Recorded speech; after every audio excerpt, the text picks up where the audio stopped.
5-year-old Dmitry was born with cerebral palsy. There is no medical cure for this condition. When Dmitry was born, the doctors told us he might never be able to walk, never be independent, that he would have, since this was a chronic disease, certain damage to his health that he might never recover from. We had not tried any alternative. Personally, I trusted nothing but the standard approaches, until some people we trusted, because we knew them well, told us about Eric. We think of healing as getting up out of wheelchairs, vision returning, hearing returning, cancers disappearing, all sorts of things. And these things happen. They happen. The idea initially was just to attend a seminar that might show us some ways to help Dmitry as a family.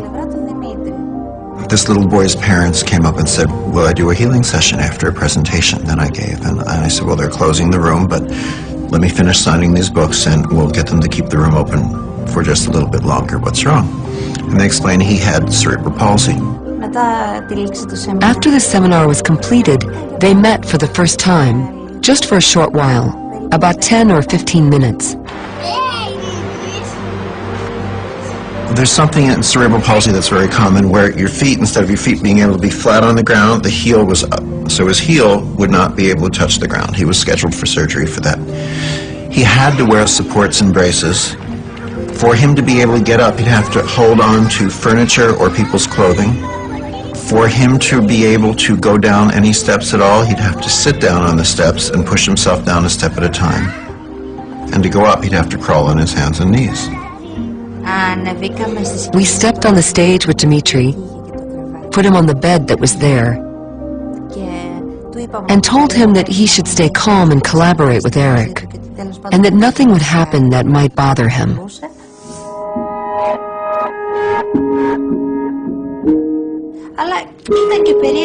It was strange for us to think that this man was trying to heal him using his hands, and yet without actually touching him. He got up after 4 minutes and was not just walking, he was jumping and he was running. It was a huge surprise and a great joy for us. But at the same time, we were left wondering, how does this all work? So fast, so directly, and so effectively. He was walking properly, not standing on his tiptoes. And there was no need for anyone to help him climb the stairs, which was what usually happened.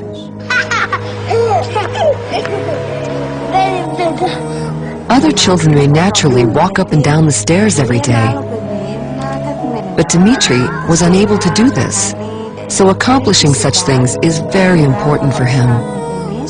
They brought him back down for another session. He had one hand that was closed. I didn't know. He looked at me in Greek. He said, look, I can open my hand. He was just 5. He said, it doesn't hurt anymore.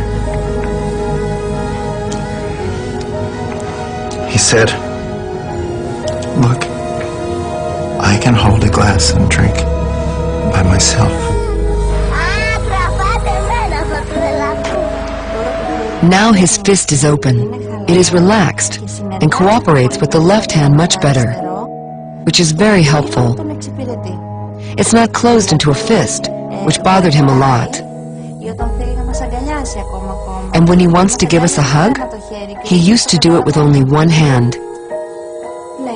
Now he gives a full hug and says, you see, I can do it. I'm a big boy now. Of course, his hand isn't fully functional yet, but together with the left hand, it works somehow, and he doesn't reject it. Perhaps the most fascinating aspect of reconnective healing is that it can be learned. Now, I didn't believe that this was something one can learn. I thought it was something only Eric was capable of doing. I didn't think I could acquire these skills too, and help you, my neighbor, my friend. But in the course of the program, right away we saw for ourselves that yes, you can indeed learn to help others. If you see the living example standing in front of your eyes, as we see our own child, then I think that yes, you believe it.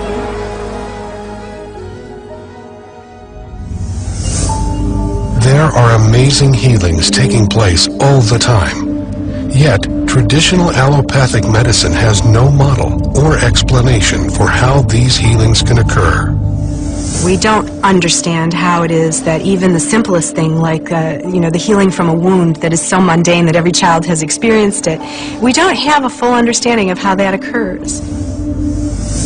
The answers may lie in the fundamental shift which is occurring in our understanding of our universe. Virtually every ancient culture and every native culture has thought of the universe as a unity, as a circle, and man is being central to that.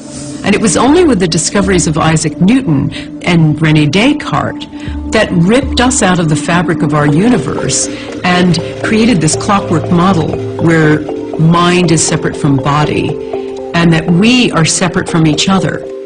And that idea of separation is the foundation of Western thinking.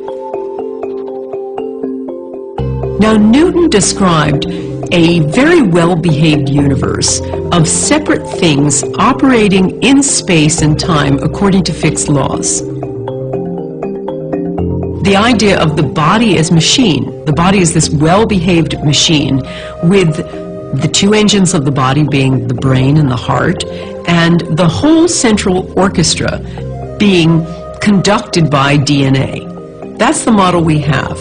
And we think of various processes being localized in certain parts of the body. What's wrong with that is just about everything. Body is completely decentralized.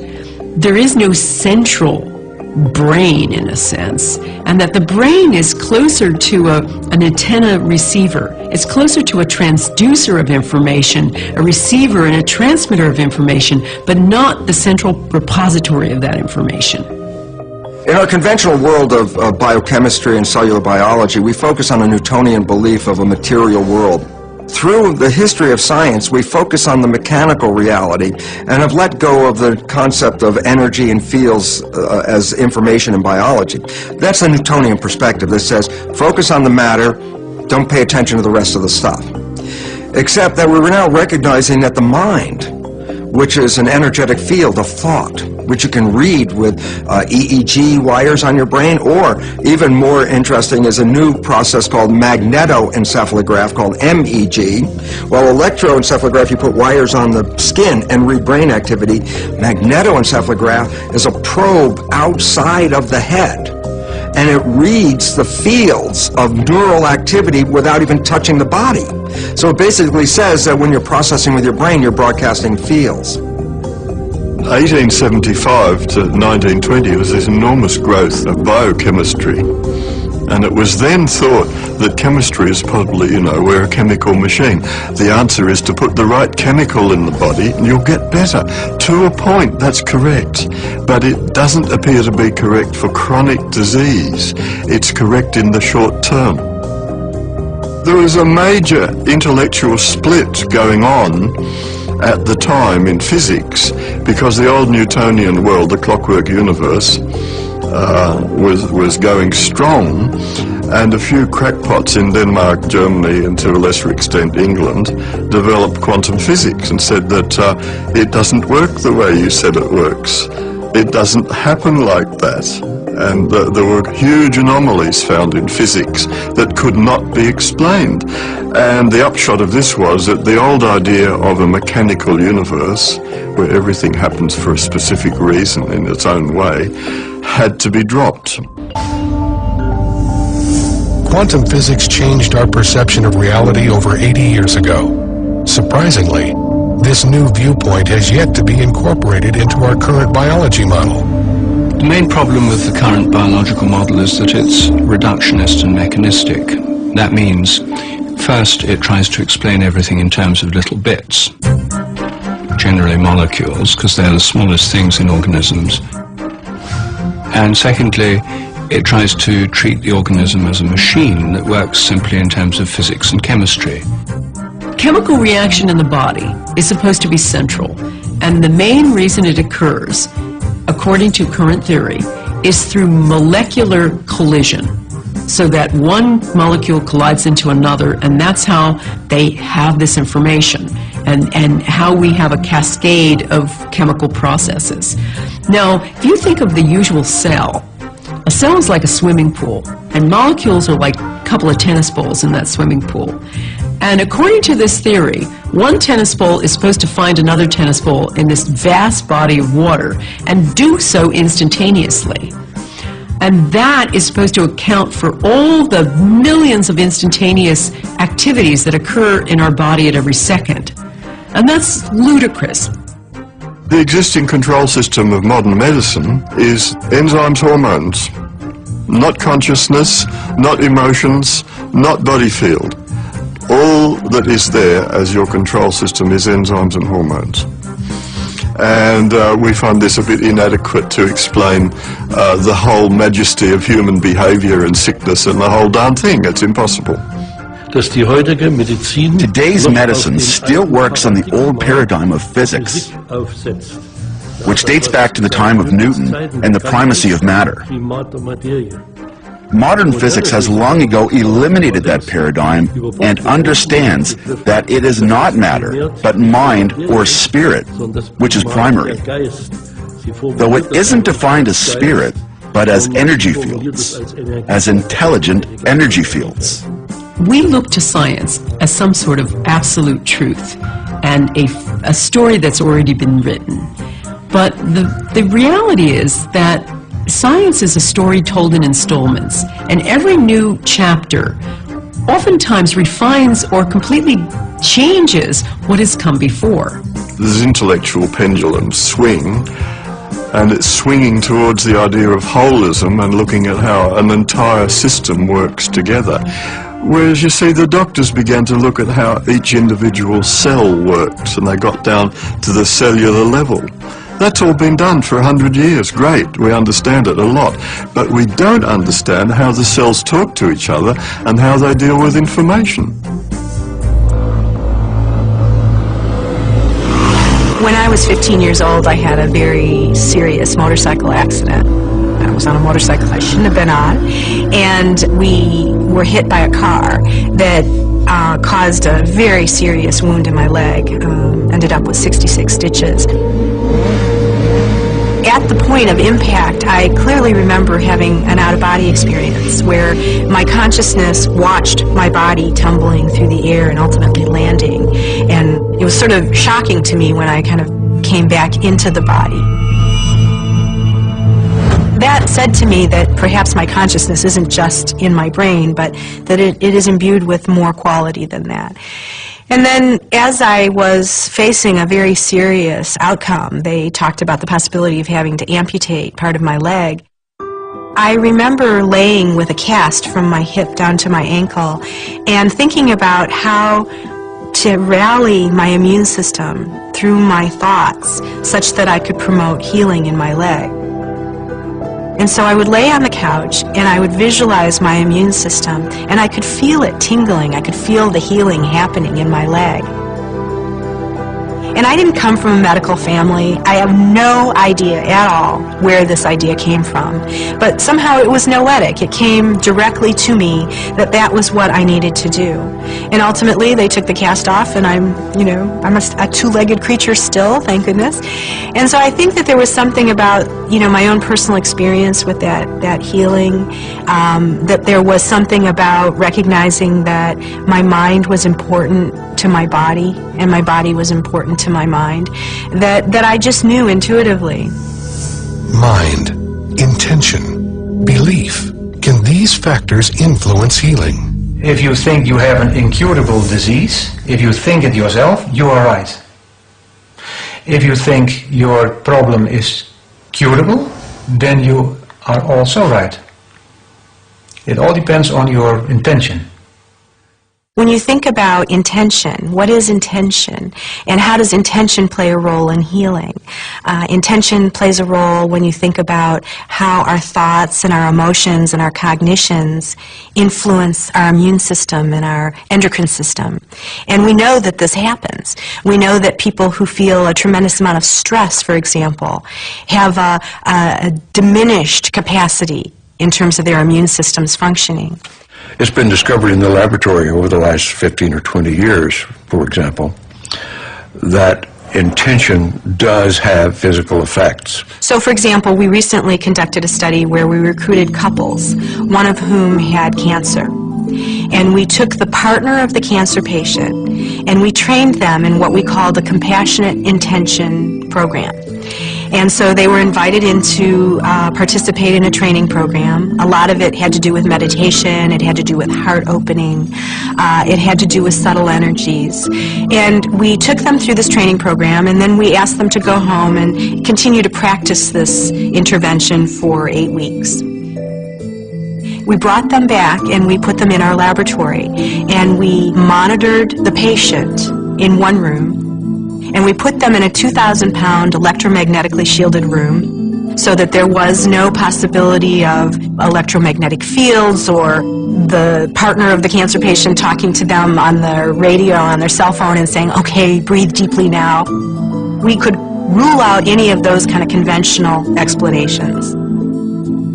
Meanwhile, the partner, who'd gone through the training program, sat in another room and watched the image of their loved one on a closed-circuit television screen. And then at random times throughout the session, they were asked to send loving, compassionate intention to the patient. The idea was to see if we could find correlations between the intention of the one person and the physiological activity of the other. What we found is that there was a significant correlation in the physiological activity of this person and the physiological activity of the other. This suggests that there is some way in which information is transferred that isn't accountable by the conventional Newtonian model of cause and effect. You know, the partner of the cancer patient wasn't coming in and whispering in their partner's ear, calm down now. You know, quite the contrary. They were at a distance and there was no way that the two people knew when this kind of interaction was happening, and yet it happened. Sending an intention that I am better, sending information with belief that I am better, is sending information to the body to correct itself. Because as we say, a thought is an actual physical energy too. And it sends information to the body as well. It's been very well demonstrated that our belief system affects how we behave and how we perform. And it also affects our lifestyle. So if we don't believe that we can help ourselves, we probably cannot. If we don't believe that positive information is useful to our health and well-being, then it probably won't be. Our thoughts create our body moment by moment. When we think positive thoughts, we release certain chemicals into our body. When we think negative thoughts, we release negative chemicals into our body. And those have a profound effect on how the cells are behaving and how the nutrition is being used. It's very obvious to me, working as an osteopath, that the stress that people hold in their body has various patterns according to how they're thinking. Probably the most essential aspect of healing is to believe in the modality you're using and to stay positive in some way. There's so much evidence about belief in a system of medicine being crucial to the effectiveness of that. I used to say to people who have cancer, after researching the limitations of things like chemotherapy, don't have chemotherapy, it only works 9% of the time. I don't do that anymore. And the reason I don't is that I believe that belief itself is the body's strongest medicine. And if you believe something is going to work, regardless of what that is, it's going to work for you. There was a study in Houston of some patients going through a knee operation for arthritis. Half actually went through an operation where they were worked on for their arthritis. The other half were given a sham operation, where they just opened the knee and then closed it and did nothing. They found over 3 years of follow-up that both sets of patients reported having no pain. So the patients where nothing was done to them still reported being pain-free. Their arthritis was gone. There have been other studies looking at if there's any difference between going to the gym and thinking about going to the gym. And with this study, they took a group of people and they sent half to the gym to work on their biceps, and the other half were allowed to sit in their armchairs and just think about going to the gym and working on their biceps. And they still recorded a very strong effect in the group who had just sat in their armchairs. The couch potatoes still built up their biceps. So the body really can't distinguish between, action and thought. And you see this most clearly with the placebo effect. Traditional Western medicine typically attributes spontaneous or miraculous healing to placebo. But what exactly is the placebo effect? The placebo effect is the fact that a belief that a person has can override their biology. Well, it's so profoundly important that science has recognized that at least 1/3 of all healings, including drugs and surgery and other allopathic interventions, 1/3 of all healings has nothing to do with the process, but has to do with the placebo effect.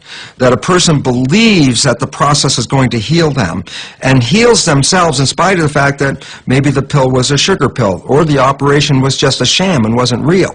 And why this becomes important is clearly 1/3 of all healings occurs without anybody doing anything other than having a positive thought. And what interests me as a biologist and former professor in a medical school is how we can talk about the placebo effect for about 15 minutes in a pharmacology course, and then totally ignore the relevance of thought and mental processes on biology for the rest of medical education, so that our doctors are not really using the placebo effect effectively, that we're not even studying the placebo effect. And right now we could cut the healthcare cost by exactly 1/3 by just using the placebo effect. It seems time that we began to shift the lens and start really focusing on what is the nature of the placebo.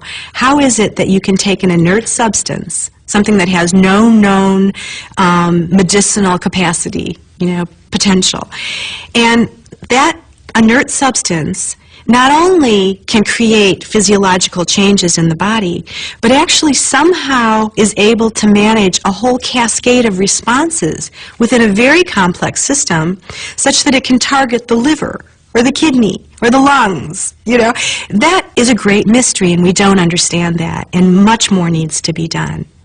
I would say that what medicine calls the placebo effect is, by all means, an effect that is created through energy fields. As we often say, one has to believe in it, then it will work.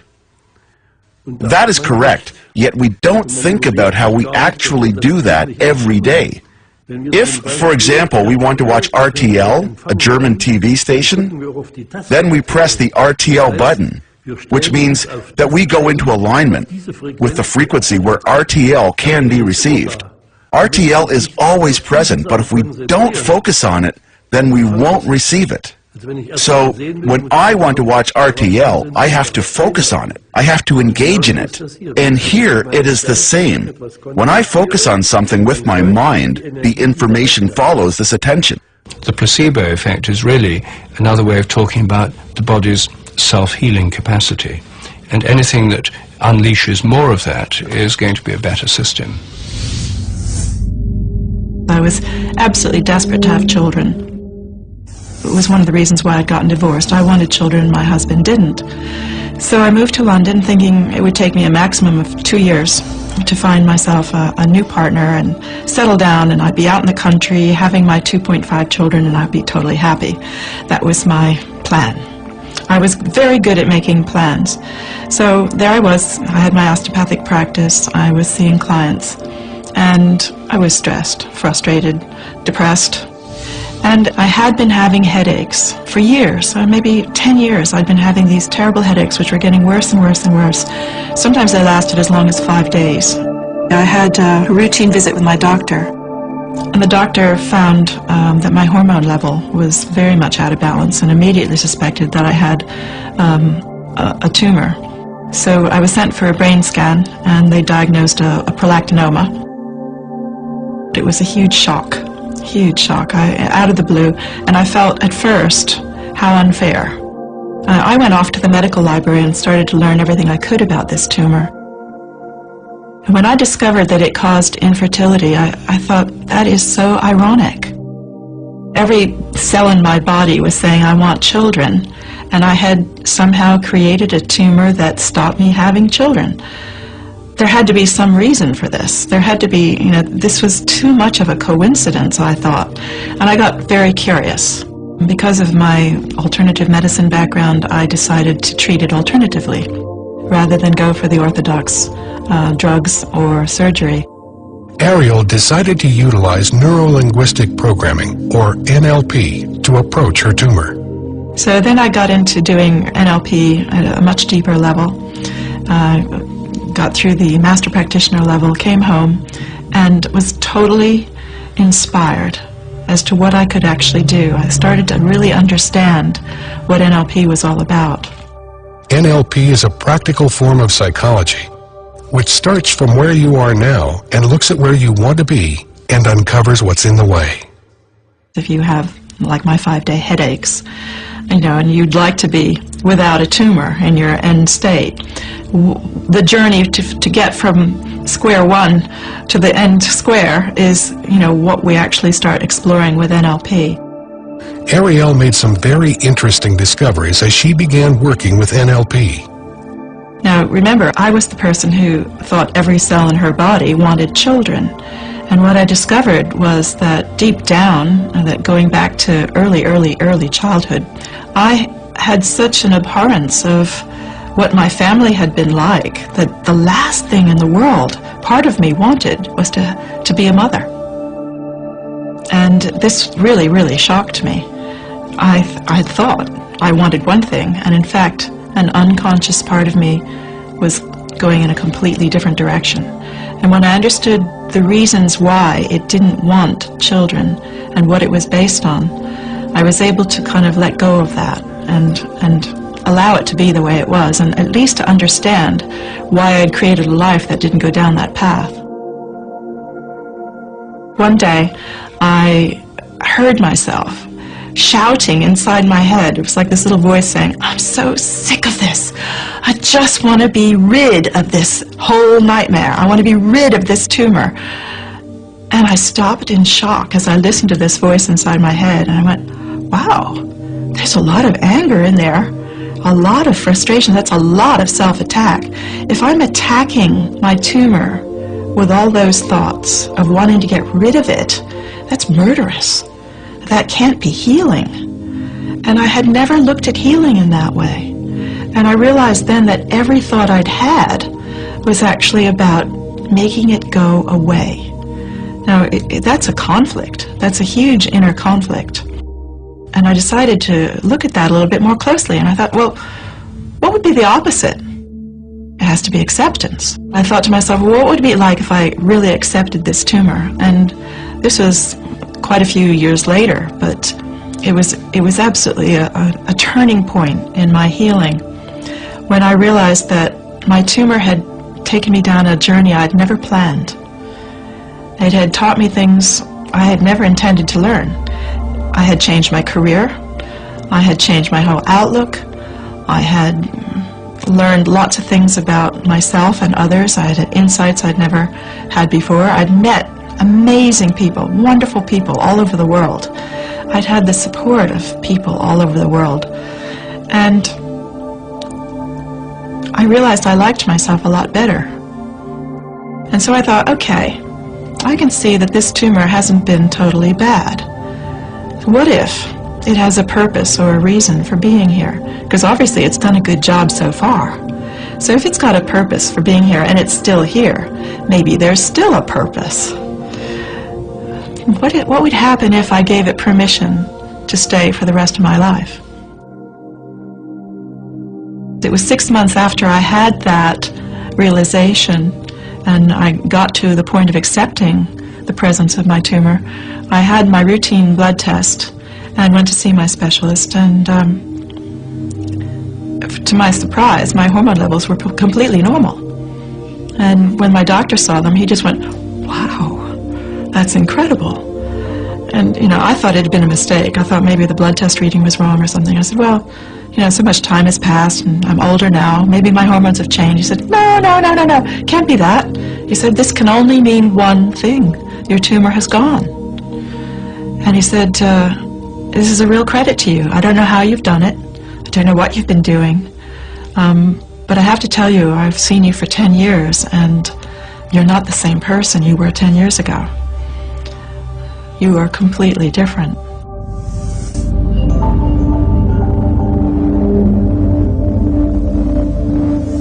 When we make an emotional shift, let's say we go from frustration to joy, those kind of emotional shifts, about 1,400 biochemical changes instantly go off in the body.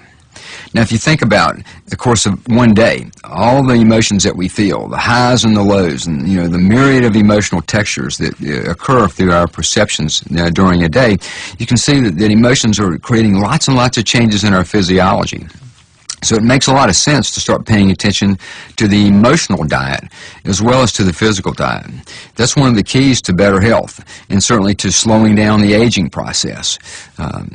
Strong negative emotions just degenerate us. Positive emotional states regenerate us.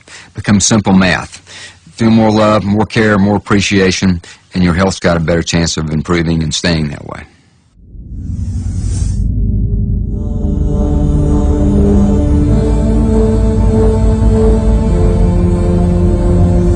One of the most profound discoveries made really since the advent of quantum physics is a thing called the zero-point field. And what this is the energy exchange that goes on between subatomic particles. All subatomic particles engage in a little energy dance. It's almost like playing a game of basketball. They send energy back and forth to each other. And in that exchange, a thing called a virtual particle is created, just for less than the blink of an eye.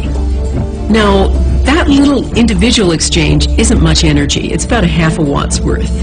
But when you multiply all of the subatomic particles doing this energy exchange across all things in all the universe, you come up with this unfathomable amount of energy, all happening out there in empty space, like some supercharged backdrop. While conventional biology focuses on the material stimuli, quantum physics reveals that it's the invisible stimuli that are much more important. There's a simple quote by Albert Einstein that makes sense out of this, and the quote is, "The field is the sole governing agency of the particle." What Einstein meant by this very simply is the field, the invisible energy forces around us. They are the sole governing agencies of the particle. Well, the particles matter. And so quantum physics says the character of matter is ultimately determined by the field. How then is healing communicated to another person? Well, you see, there's this field. We're not in this field, we are this field. We're denser, we're lighter in between, we're denser, we're lighter in between, or some people say we're lighter when we're physical form and we're denser in between. Whatever the aspect is, we're blips in this field of energy, of light, of information. We access this field all the time. We pull information from this field all the time. Every one of us has watched a flock of birds in flight and how it changes direction. Instantly, all birds in the flock change direction. So, it seems as if a superior bird brain controls all the birds simultaneously. That only works with the help of those fields, since the fields are able to transfer with no informational loss, and above all, instantaneously, with no time delay. Walk into any great cathedral in the United States, in Europe, anywhere, that's been standing for hundreds of years or more. And what you will experience is in that cathedral is a hush of awe, reverence, quiet, and it's a palpable experience.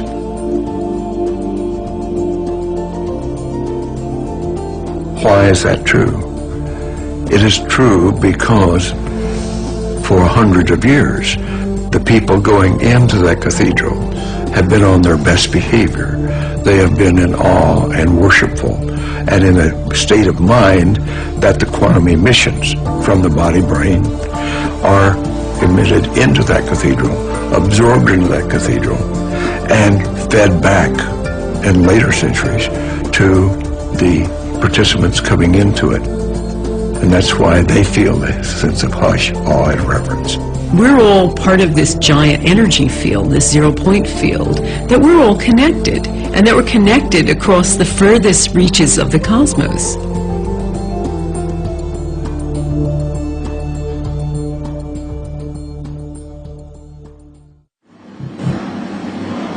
Watch an ice skater. There are things that they can do that are not describable in terms of nerve impulses. Nerve impulses and chemical reactions are too slow to explain the subtleties of life. Even now, if you look up the textbooks in psychology, in medicine or biology, and try to find out how the nervous system works, you're confronted with the discontinuity of the system. The nervous system is comprised of neuron cells that carry electrical and chemical impulses throughout the body.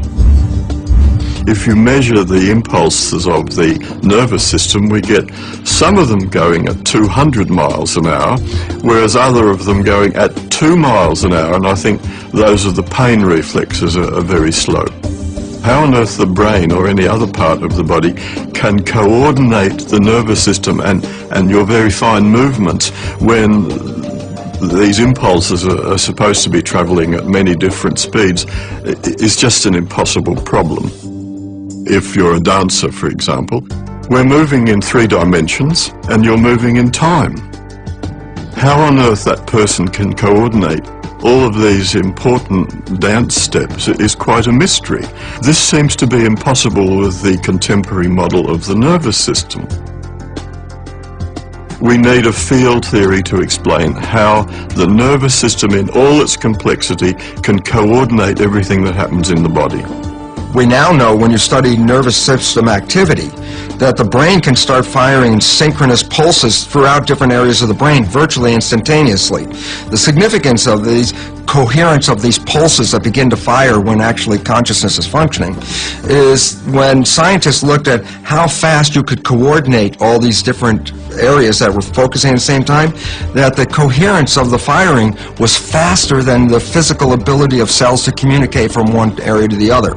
So basically, these results reveal that the brain is communicating on a higher level than through the physical transmission of nerves. Our brains also don't work the way we were taught in school. Learning isn't here, memory isn't here, speech isn't here, this isn't there, this isn't somewhere else. These aspects are diffuse throughout our brains, and we access it from the field. So it's as if there's this bandwidth of information that we're always in tune with, although not always consciously. We're understanding that the brain doesn't have precise addresses for certain things. No one's been able to find where memory is, for instance. And Carl Pribram did some amazing studies years ago, horrible studies, where they taught rats certain runs and then began systematically destroying the rats' brains. And they found that no matter how much of their brain they removed, the rats might have terrible motor skills from that, but they would still, over and over, remember the run. And from that, Pribram understood that you couldn't say that memory has one precise address, that it's much more delocalized. And in fact, most radically, that memory might not exist inside the skull at all, but maybe somewhere out here in the field. And so what you have instead of this localized, centralized system is much more of a paradigm where the body is an interaction. It's not something that ends here, it's something that ends out here. And that we have an interaction taking place between us and our environment, us and the field at every moment. I had an irregularity on a kidney that was discovered by an MRI. The physicians wanted to operate biopsy that, and I said, no, we're not going to do that. And I had a healer, Adam, a young man in Vancouver, who was developing his talents as a healer. He wanted to work on it. Over a period of a month, we did that once a week. Using just a photograph, Adam can perceive a person's body field in the form of a holographic image. He sees areas where the energy flow is blocked, which indicates illness or injury. Through his intention to heal, he manipulates energy and information to clear these blockages, allowing the body to change. I went back and had a sonogram made of that a month after diagnosis. The radiologist examined the data and said, whatever you're doing, keep doing it, but the irregularity in the kidney is smaller and disappearing. Went back 3 months after that, and later in 2003, after that, where the total healing period had been less than 6 months, and again had sonogram, and it was totally gone. Everything was regular again. Nearly all of the healings that I have worked with have been remote or at a distance, and it doesn't seem to make, the distance seems to have no effect at all, which would again suggest we're dealing with a quantum phenomena. The healer was in Vancouver, British Columbia. I was in Florida, the longest distance across the United States. I've continued then to experiment with different healing modes for different things with different people. But the mechanism is always the same. There's information being transferred, and there seems to be an energy transfer as well that's palpable. It now appears that our bodies are connected to the field, but what is the mechanism for this intercommunication? How can this connection take place? One possible solution: the biophoton. Biophotons are weak emissions of light emanating from the cells of all living things. We know we're sending out information with biophoton emissions because people like Fritz Popp have discovered that we are sending out tiny currents of light. We started to look for these photons. I knew from the beginning on that it must not be very high intensity, but it was clear that one should have these photons at all in a cell. In order to detect the biophotons, Professor Popp and his students needed a photomultiplier that was so sensitive it could see a candle over 12 miles away. When a living organism is placed in front of the photon detector, light emitting from the cells can be observed. We started with cucumber seedlings and later with other ones, and all living systems which we put into the instrument showed this very weak photon emission. Professor Popp theorizes that these biophoton emissions may be controlling our body's metabolism. Molecules cannot regulate themselves. They have to have a field, more or less. So the photons should be the carrier of the information which is necessary to regulate the metabolism. These biophotons create a dynamic, coherent web of light within our bodies. Our bodies are constantly emitting light in the form of biophotons. Are these biophotons the body's control mechanism? Isn't that the function of our DNA, our genes? Genes are not controlling our biology. When we get issues running in families, for example, cancer, we immediately look at a genealogy chart and mark all the recipients of this cancer running through the family, and then turn around and say, look, genetics, this is running in the family, so there must be cancer genes. What they've left out is this very interesting piece of research that reveals that when children are adopted into families that have cancer, the adopted children will express the cancer with the same propensity as any natural child in that family. But the interesting fact is the child comes from totally different genetics that doesn't even have that cancer. So it says being introduced into the family dynamics which is where you learn perceptions and beliefs and attitudes, is what shapes the cancer, not the genetics that somebody came in with. There is a new branch of genetics known as epigenetics that addresses this environmental influence on genetic expression. Epigeneticists have discovered that the information inside every cell, the thing that switches it on and turns it on and changes things, is not inside the cell, but outside. Signals occur outside from the environment. A gene is a blueprint, that's basically what it is, to make a protein molecule. And the proteins, there are over 100,000 of them, are the building blocks that give us our biology, our structure, our behavior. Okay? So the issue is, we talk about gene blueprints, and up until the last 10 years, a blueprint was a hard-wired piece of information to make a particular protein. The new science is just mind-boggling because it reveals that through epigenetic mechanisms, through the influence of the environment on reading the genes, epigenetic mechanisms can produce over 30,000 different variations from every gene blueprint. And all of a sudden, when you start to recognize that, you realize we have potentials that are totally unlimited. And this is a great change from a belief that genes were deterministic. Now genes are potentials. If you just look at the molecular level, the Human Genome Project has revealed that we have about 25,000 genes, far fewer than they originally expected. The Chimpanzee Genome Project has now sequenced the entire chimpanzee genome, and their genome is virtually the same as ours. They've got the same kinds of proteins, the same kind of genes. You can hardly tell the difference. Yet, there's an obvious difference, and if you can't explain it in terms of genes, what can you explain it in terms of? And the answer is, I think, morphogenetic fields. Just as you can build two different buildings with the same bricks and cement, if you have two different plans, you can build different organisms with different fields, even if the constituent molecules are very similar as they are in humans and chimpanzees. The DNA is like a library book. These are all the possible proteins from earthworms right up to us. It's all the same library, but you've got to know which book to take out of the library. This is the big problem in genetics itself, is trying to explain how the body knows which book to take out of the genetic library.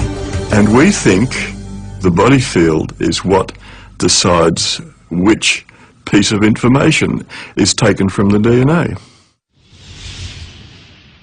Many cultures of the past have explored the energetic system of the body. Today, researchers theorize that the body does have a field of energy, known as the morphogenic field, or the body field. There's a hierarchy of fields organizing our bodies. There's the field of the whole body, there's the fields of the organs, and then the fields of the tissues, and then the fields of the cells within those. Field of our own body is within and around the body. There's an overall field, and then there's subsidiary fields, sort of modular fields for arms, legs, and the different organs. The advantage of fields is that they're intrinsically holistic. All fields are holistic. The gravitational field is, you can't slice a bit out of it. If you cut a flatworm into 10 different pieces, each part can grow into a new worm. Now, how is that possible? If it was a machine, that wouldn't happen. If you cut up a machine, all you get is a broken machine. But if you cut up a magnet, a field system, then however many little bits of magnet you produce, each has a complete magnetic field. And it was this analogy with magnetic fields that led developmental biologists to suggest the idea of morphogenetic fields in the first place. And this was way back in the 1920s. And this field is now a crucial concept in developmental biology. You can't really understand how organisms develop without it. All humans begin life as a single cell that grows and divides, developing into the various organs and limbs of our bodies. How these cells know what to become has baffled scientists and led to the idea of control fields in biology.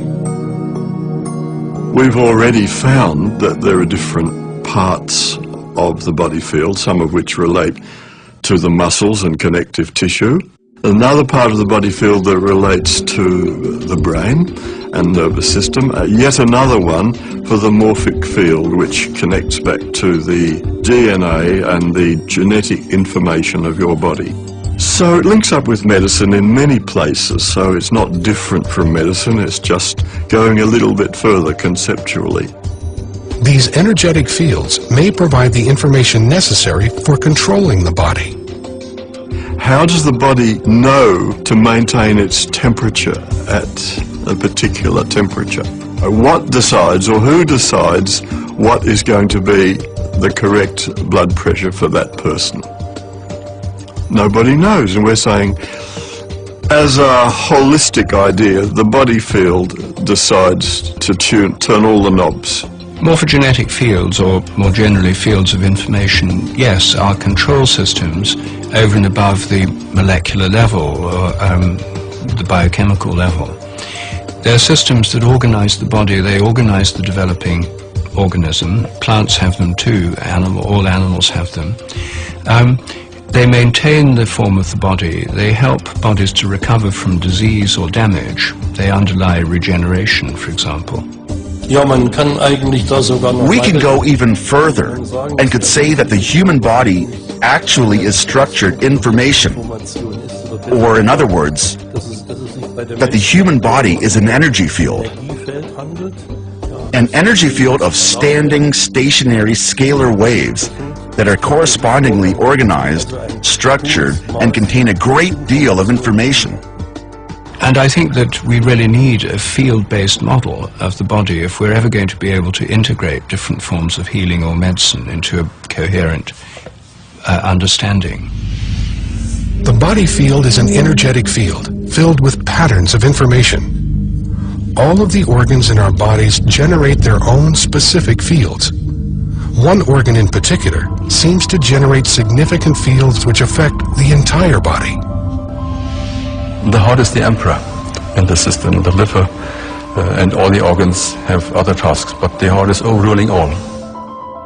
There's a concept in energy medicine called energy cardiology that says that the signals produced by the heart are all of regulatory importance. The heart is constantly emitting sound, pressure waves, heat, light, electrical, magnetic, and electromagnetic signals. All of the cells in the body are receiving these different kinds of signals at different times because they travel at different velocities through the circulatory system. The heart generates by far the largest rhythmic electromagnetic signal in the body. If you look at this magnetic field as a carrier wave, it's being modulated with information. So it's the carrier wave for information.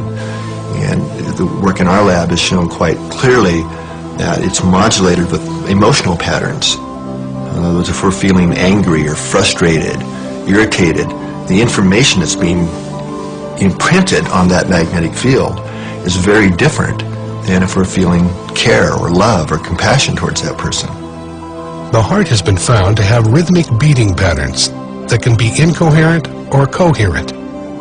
These patterns are closely linked to our emotions and how we feel. When the heart's rhythmic beating pattern is smooth and ordered, it's called a coherent rhythm. And that coherent rhythm entrains or synchronizes the brain rhythm, the nervous system, the bodily organs and glands all dance in harmony to that heart coherent rhythm. Positive emotions, what we tend to call positive, things like love, appreciation, care, forgiveness, gratitude, all lead to a very different kind of heart pattern than negative things. Like if we're feeling anger or irritation, anxiety, those create what are called incoherent rhythms or disordered patterns. On the other hand, we have the positive feelings when we're just appreciating the sunset and how beautiful it is. Our heart's beating out this what we call coherent rhythm. It's a sine wave-like pattern that the heart is sending to the brain. And we call it heart coherence because in research we find that the heart has to get into this synchronized, coherent, rhythmic pattern of heart rate in order for the rest of the brain and the nervous system and body to entrain and synchronize to that powerful rhythm. So it starts with the heart. When we feel the pulse, what we're feeling is the pressure wave created by the beating heart. It's not actually the flow of blood, it's the pressure wave. So every time the heart beats, that pressure wave goes to the brain and throughout the body. And if we look at the brain level, that pressure wave synchronizes all the neurons. Like the brain would be in trouble if it didn't have that synchronizing signal to kind of give us a global synchronizing effect. When someone is in coherence, you can often feel their love or their compassion or their gratitude radiating. Coherence is the optimal physiological state that underlies learning and performance and facilitating the body's natural regenerative processes. The heart has its own intrinsic nervous system, which can sense, feel, remember, and process information that's independent from the brain. We always think of the information input system as being entirely in the brain. But we're now discovering information that the heart receives information first and then relays it to the brain. Studies have shown that the heart responds faster than the brain to outside stimulation. One of the more recent studies we did in our labs was looking at what we ended up titling the electrophysiology of intuition. There was some previous research that had been done showing that the body would respond in a way that would predict a future event if the future event was emotionally significant and relevant to the person. Participants were attached to sensors to record their brainwave activity, heart activity, and heart-brain interactions. A person would be sitting in a computer, push a button, and then we're recording physiological data, and 6-8 seconds later you would be shown a photograph. Okay, and then the photograph would be from two opposite ends of the spectrum of emotional arousal. Participants were shown pictures of car accident victims, snakes attacking, and other disturbing images. On the other end of the spectrum, the pictures included flowers or sunsets. The photographs were randomly assigned for display to the participants. What's key here is the computer assigned not only which photograph, but which type of photograph after the data was already recorded. So it was absolutely impossible for the research subject, the experimenter, to have any kind of foreknowledge of what photograph it might be. The computer itself didn't even know. The results were surprising. The body responded even before the picture was displayed. What we found was that not only did the body indeed respond prior to the event, seeing the picture, in a way that would predict it, but it was the heart that responded first. The heart's response was not only faster, but the signal it sent to the brain varied depending on the emotional content of the picture. Looking at the signals that the heart was sending to the brain, that the heart literally sent a different message to the brain, depending on what the future picture was going to be. Then you saw a brain response. Then you saw the body response, which is where it then became conscious. So the flow of this intuitive information is heart, brain, body, and then you have to have the body response for it to become consciously aware of it. What these experiments reveal is changing our basic understanding of how the human body functions. It appears as though the heart and brain, later, have access to a field of information not bound by time and space. If we're talking kind of quantum holographics or quantum physics, that's old news. We're really starting to have ways now of showing that we really do have an energetic or an electronic system. And that's really primary, that it's really not bound by time and space. The heart is connected to a field of information and intelligence that's different but complementary to the field of the brain. It's very clear these neurons in the heart and the brain part have short and long-term memory. They process information. It's a functional brain. Other researchers theorize that the heart may be the master organ for imprinting information into the body field. There's a lot of neural tissue in the heart, and we believe that neural tissue is there in order to act as an imprinter for the hologram. The body's holographic body field is continually supplied with information via the pressure waves of the heart. Inside the heart there is an enormous amount of charge, Now, the pressure waves in the presence of this charge inside the chamber of the heart is sufficient to imprint information. If the heart is transmitting or imprinting information, there must be a way for the cells in the body to receive that information. There are receptor protein cells on the outside of the cell which are simply there to receive environmental information. How is my day today? What is going on out there? What does the body want this little cell to do today? You see what I mean? There has to be intercellular communication, but there has to be one source so there can be one control system for the body.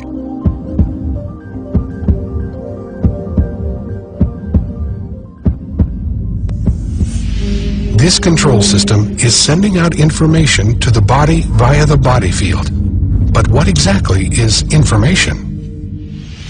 If we think of the body as both a material and an energetic, dynamically exchanging open system, which it is. We need to eat like a ton of food a year, and most of it is passed out. So all of that food is somehow turned into the body, which remains extremely stable for long periods of time. Somebody basically doesn't change much for maybe 40 years as an adult. People recognize you immediately, even 40 years later, because the basic body structure doesn't change, even though after a short period of time you don't have a single atom left in your body. They've all exchanged and gone out. And so now this is the hamburger I ate yesterday, and in 3 weeks from now this will be a carrot that I eat tomorrow, and so on. It's a very dynamic system, and yet I remain the same. So if it's not the material, and presumably not the energetic part, the dynamic energetic part, then what's left? There must be something like an informational pattern which holds it together. Many scientists who are on the frontier theorize that and have demonstrated that we're an information system, and it's not entirely localized in our body, that we're accessing information from the field all the time. The body appears to be constantly connecting with information within itself and with information in the field. The body is always looking for coherent systems, looking for information interchange between all cells he has, so that every single cell knows what's on. That's a large information system. And some people say that illness is just a lack in the information system. And I suppose they are right. Matter is compressed energy. Information is patterns of energy. There's an information flow in our bodies that we still don't completely understand through our nervous system and through the tissues. And even the ancients, some of the ancients and the Chinese call it the acupuncture system, which is a system of information flow in the body itself. We get a system when we get structure. There's information everywhere, isn't there? But you only get an information system when it's ordered.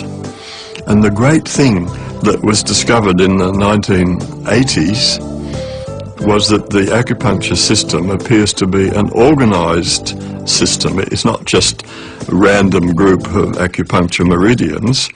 It looked, upon doing experiments, that they wanted to arrange themselves in a certain order and that they wanted to communicate with each other in a certain direction.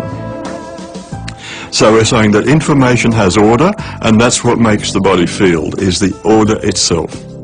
The actual regulation of the whole organism and of all cells, the coordination of all cells, is accomplished with the help of these information fields, these scalar wave fields. They guarantee that each cell knows what every other cell is doing at any given time, and we have over 70 trillion cells. This is a lot of information, and it can only be processed with the help of these structured fields. Ultimately, according to Einstein and other people more recently, have said that energy and information must be interchangeable. All right? So information becomes a type of energy because it's an orderliness in space. All right? So they are interchangeable, but on the other hand, in practice, what happens is you get a wave of energy, and then upon that wave you can get imprinted information. And the amount of information you can imprint appears to be limitless.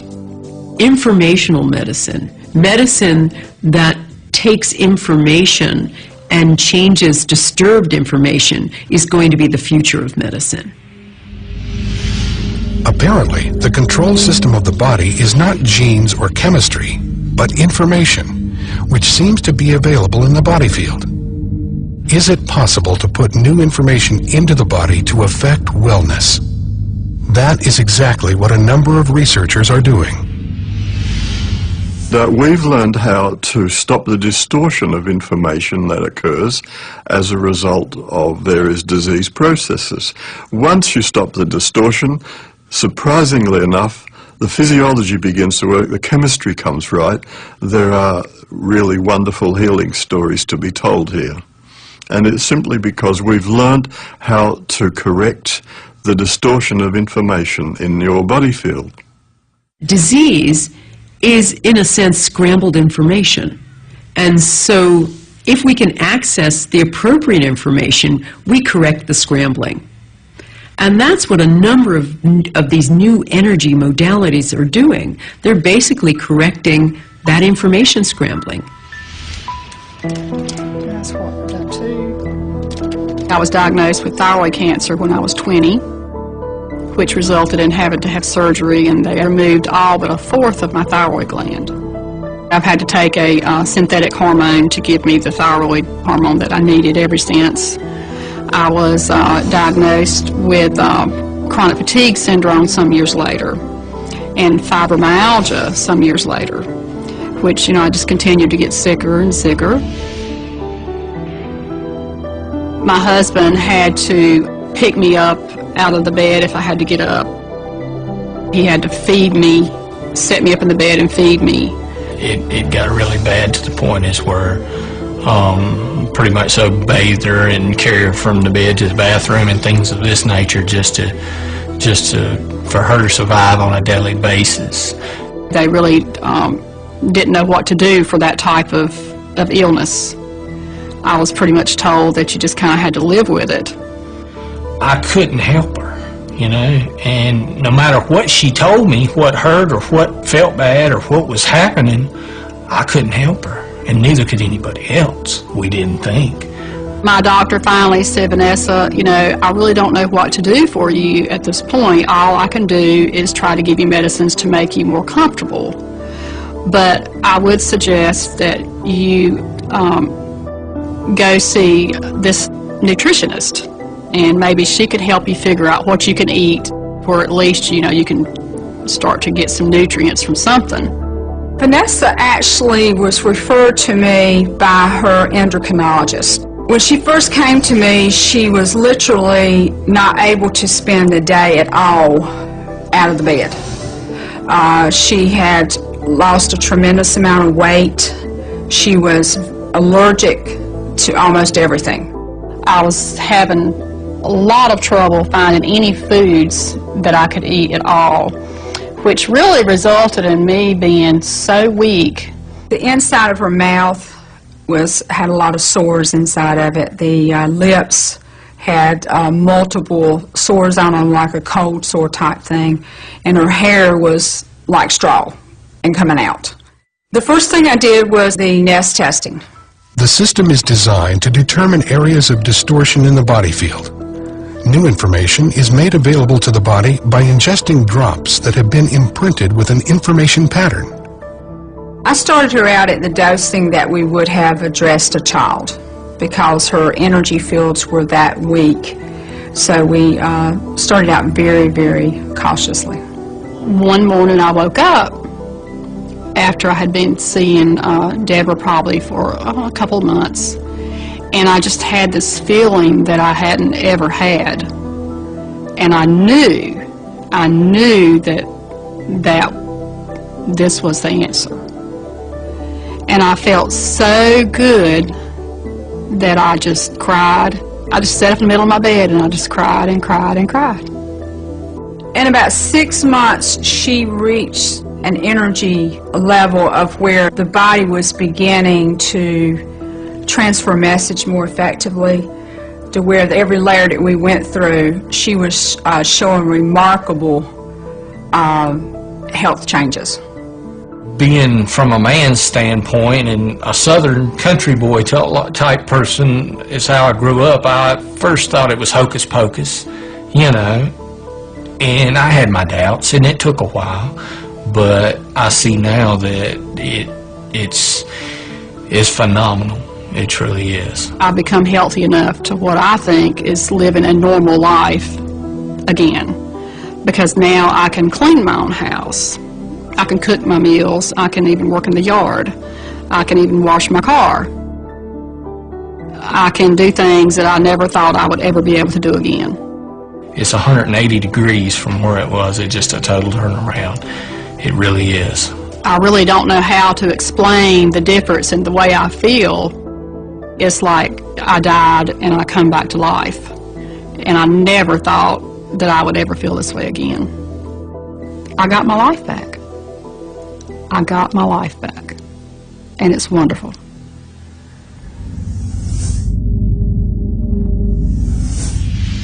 We're on the threshold of an entire new understanding of how disease happens, how information is transferred, and how to enhance information transfer within living systems.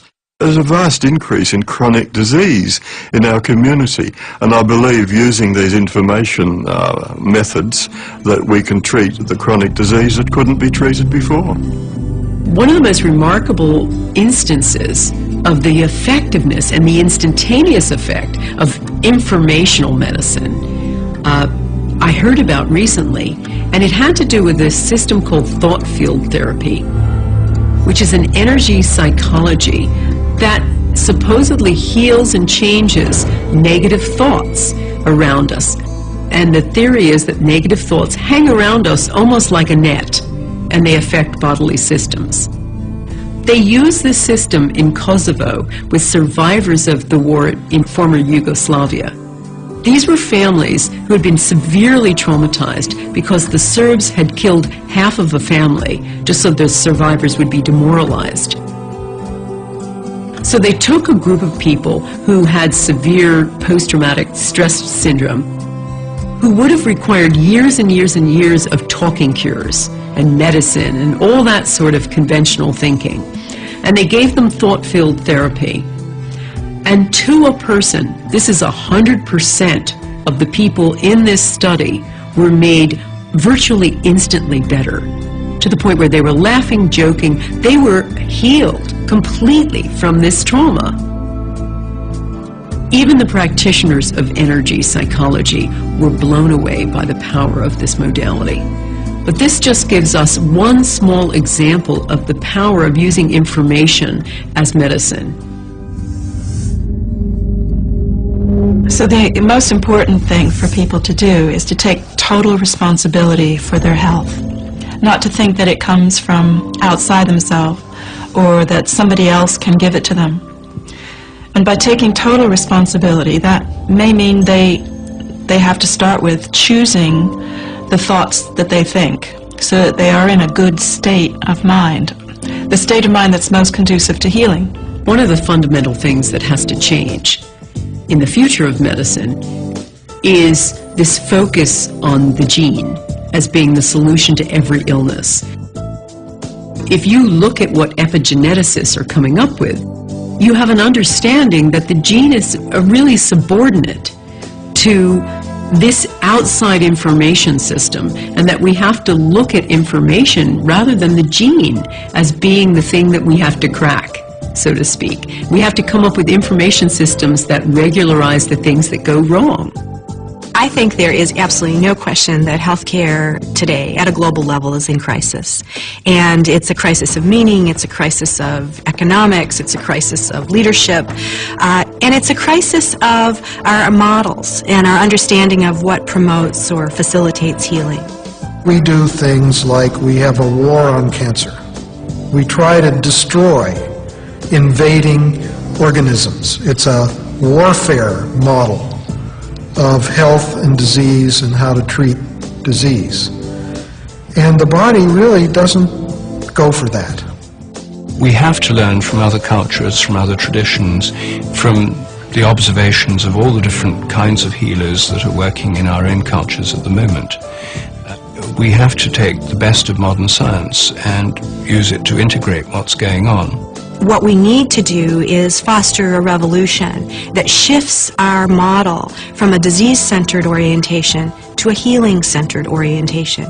And once you begin to make that move, you are, responsive to a variety of different factors that can facilitate or enhance our natural healing capacities. I think we can rightly say the revolution has begun. Not just in my case, there are research workers all around the world who are thinking much the same and who have research data that we can incorporate into these new ideas of the body field.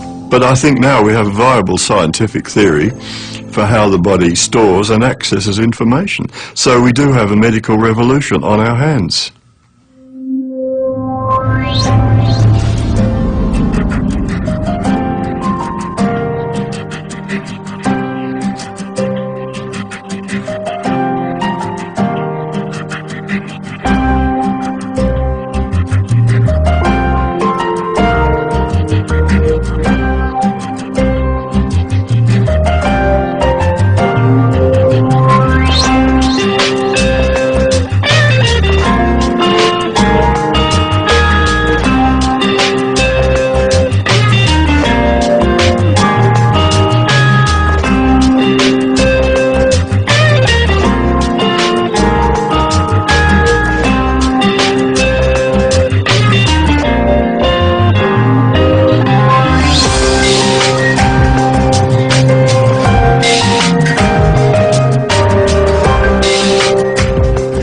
There seems to be this huge body of evidence demonstrating that we can pick up information that almost like an electron, we can be everywhere at once. So I would say what healing is learning to correct the human body field so that it works according to the original blueprint.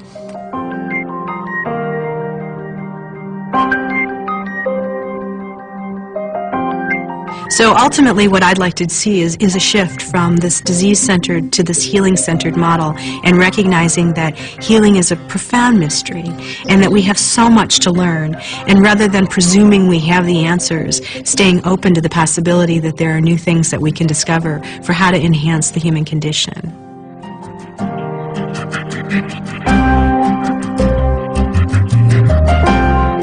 The mind is the functioning of the brain that interprets the environment and adjusts the biology. So rather than being controlled by our genes, our biology is controlled by our mind. And when you understand this, then you realize the power of being able to change your mind. Because when you do that, you change your biology and your genetics. If someone's sick, they don't want to know whether pill X works better than a placebo in a double-blind trial. What they want to know is, what's the best kind of treatment?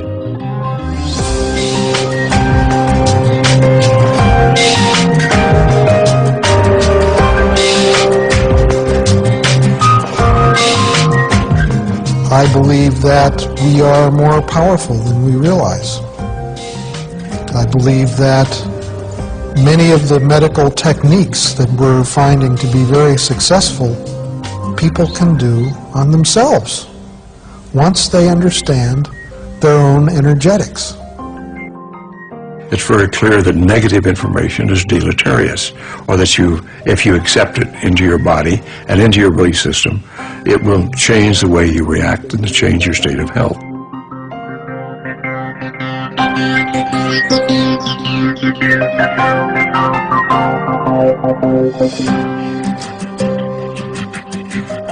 We know that from work by William Tiller and others, we found that when you begin to work with reconnective healing, there's an amount of, I believe he calls it, excess-free thermodynamic energy that is released. That if this were just energy or just energy healing instead of the reconnection, for this amount to be released and this change to happen in people, it would require that the room temperature rises over 300 degrees centigrade, which of course does not happen because we're accessing something new and something different.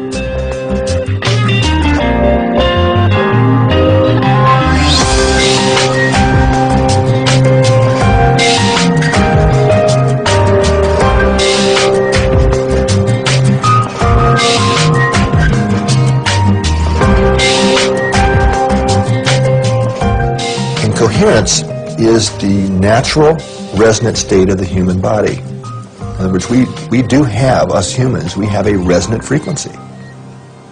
Okay? And it's also what we call the coherent state.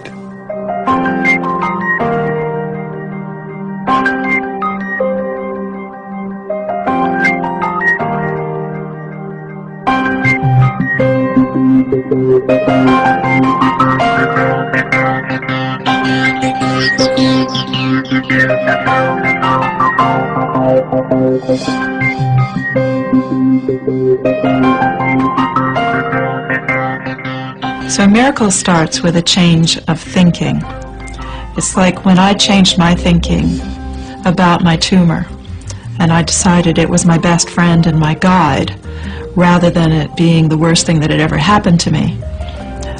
That was the miracle. When I gave it permission to stay to the end of my days, that was the miracle. People think it's the end result, but it's not the end result. It's the change of thinking which leads to a completely different inner state.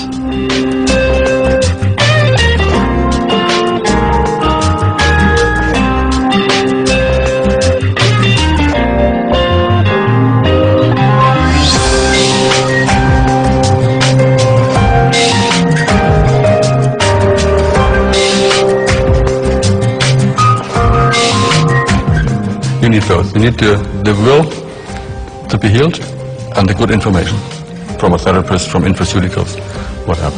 Yes, of course. This has to come together. This has to match.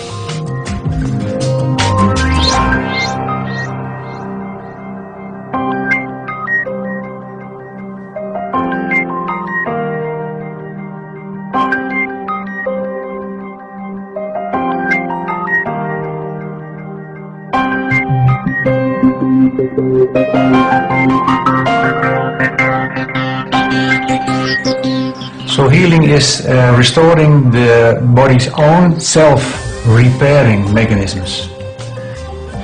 And that's the biggest thing as a doctor you can achieve, that you can help your patients with restoring their own repairing mechanisms.